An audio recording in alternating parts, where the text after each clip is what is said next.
आखिरकार जीनिया को अरेस्ट कर लिया जाता है। जैसे ही जीनिया शहराम के पास पैसे लेकर आती है तो शहराम को जीनिया पर शक हो जाता है और वो जीनिया से पूछता है कि आखिर इतना ज्यादा पैसा तुम्हारे पास कहाँ से आया है। जिस पर जीनिया कहती है कि शहराम, मैंने आपको नेकलेस दिखाया था ना, वही मैंने बेच दिया है और ये सारा पैसा अब आप इस्तेमाल कर लें। ये सुनकर शहराम को जीनिया पर शक होने लगता है और वो सोचता है कि कहीं जीनिया ने ही तो नहीं फरियाल वाला जेवर चोरी करवाया, क्योंकि जीनिया को बहुत बुरा लगा था जब मैंने उससे वो नेकलेस लेने से इनकार किया था। मुझे तो लगता है कि पुलिस इन्वेस्टिगेशन के दौरान सीसीटीवी कैमरास की फुटेज हासिल कर लेगी और उन्हें चोरों की शिनाख्त हो जाएगी और जब पुलिस उन आदमियों से पूछताछ करेगी तो वो जीनिया के बारे में सब कुछ साफ साफ बता देंगे। शहराम तो जीनिया से पैसे लेने से साफ इनकार कर देगा और कहेगा कि मुझे तुम्हारे पैसे नहीं चाहिए, मैं किसी तरह से भी अरेंज कर लूंगा। ये कहकर शहराम वहाँ से उठकर चला जाएगा, लेकिन जीनिया की आंखों में आंसू आ जाएंगे। उसने इतनी प्लानिंग से फरियाल के जेवरात को अगवा करवाया और अब शहराम उससे पैसे लेने के लिए भी तैयार नहीं। इतने में फरियाल जीनिया के पास आएगी और कहेगी कि जीनिया, तुम क्या समझती हो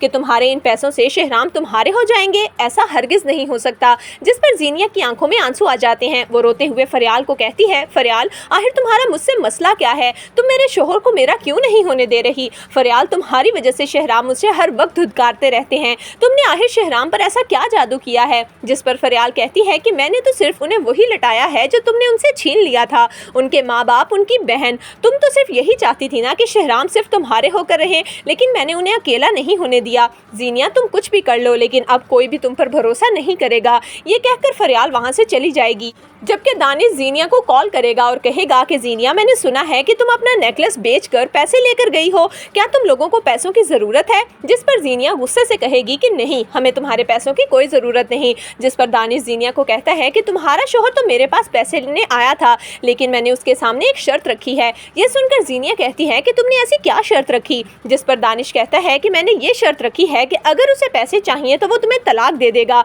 तो ही मैं उसे पैसे दूंगा। ये सुनकर जीनिया को तो बहुत गुस्सा आता है और वो गुस्से से दानिश को कहती है कि आखिर तुम चाहते क्या हो? दानिश भी मुस्कुराते हुए कहता है कि मैं सिर्फ और सिर्फ तुम्हारी बर्बादी चाहता हूँ। अगर तुम शहराम को पैसे देना चाहती हो तो तुम्हें उसकी जिंदगी से निकलना होगा, तभी मैं उसे पैसे दे पाऊंगा। जीनिया गुस्से से फोन बंद कर देती है।